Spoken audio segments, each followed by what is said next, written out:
Јана, што покажуваат вашите искуства до сега?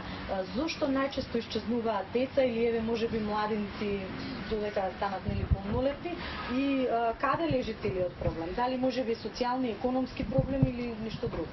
Така, значи, кај нас исчезнување на деца многу ретко ни се телефонот се пријавува, се дека ние актуализиравме дека 25 мај е меѓународен ден за исчезнати киднапирани деца. Најчесто се пријавува на ВМВР, кој што и треба да вода целокупната постапка. Децата од причини во светски рамки најчесто претпоставуваме тука во Република Македонија, затоа што не се сега само случаи, претходно се случува и има ред примери дека можеби да исчезнат за трговија, можеби за органи, можеби се препродадени, можеби станува збор за малолетнички принудни бракови, како што имаше и таков случај. Можеби па децата поради незадоволството дома, нарушената комуникација со родителите, борба за опстанок и бараат најразлични начини да се докажат дека се возрастни, дека можат да допринесат за семејството и да го искажат револтот и бесот кон родителите, па заминуваат некаде без да знаат и без да ги информираат родителите каде заминуваат, ниту па да знаат да се соочат со ризиците кои што може да ги предизвика самото нивно заминување. Секогаш во вакви случаи кога станува зборот, значи апелираме до родителите дека треба да знаат дека дете до 10 годишна возраст не треба да биде само надвор без надзор на родител. Дека децата треба да се движат во толпа, да не идат никаде сами, да не идат на темни места и децата треба да ги информираат родителите секогаш за тоа каде се наоѓаат, не за да ги контролираат, затоа што можеби малце ќе се навредат тинеџерите во такви години се, туку само за да можат да им помогнат. Исто така е важно, значи, за тие кои што се во адолесцентниот период да знаат дека стопирање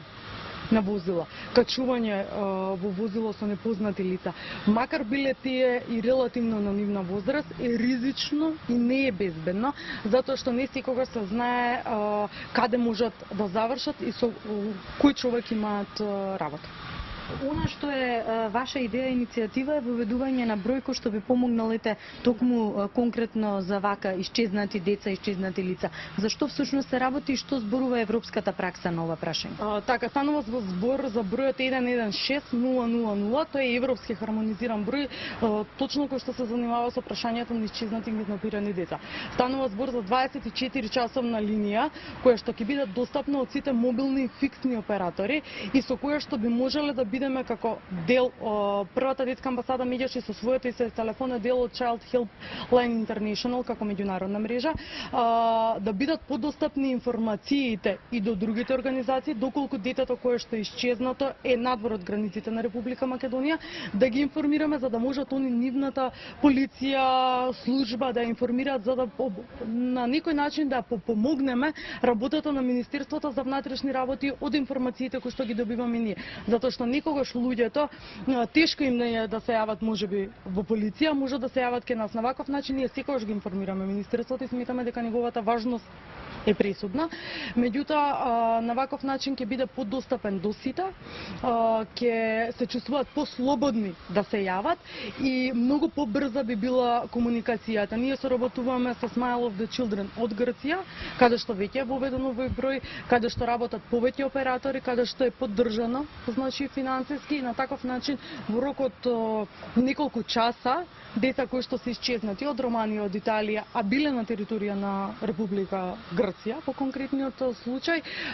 побрзо се наоѓаат затоа што конекциите се многу побрзи. Од пресудно значење да имаме 24 часовна линија, каде што 24 часа ќе можат да пријават и ние да имаме поголема на таков начин подобра соработка. Веќе имавме состаноци, Министерството е отворено за соработка, како и Агенцијата за електронски комуникации на Република Македонија. Кога би очекувале да стартува ваков еден број? Нашите иницијативи се од целиот овој процес и за бројот 116111, кој што е општ за ИСС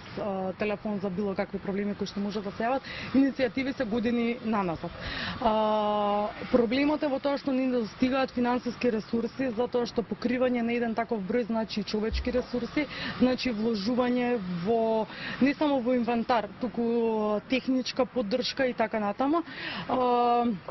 Очекуваме, нашите напори се и од социјално одговорните компании, имаме добра соработка и со државните институции кои што увидуваат дека навистина е неопходен овој број и сметаме дека јас се надевам, не сакам да карикирам со нешто, се надевам дека можеби следната година ќе биде тоа. Процесот продолжува, ние ја буткаме оваа работа и се надевам дека ќе има позитивен исход и за нас пред се за децата од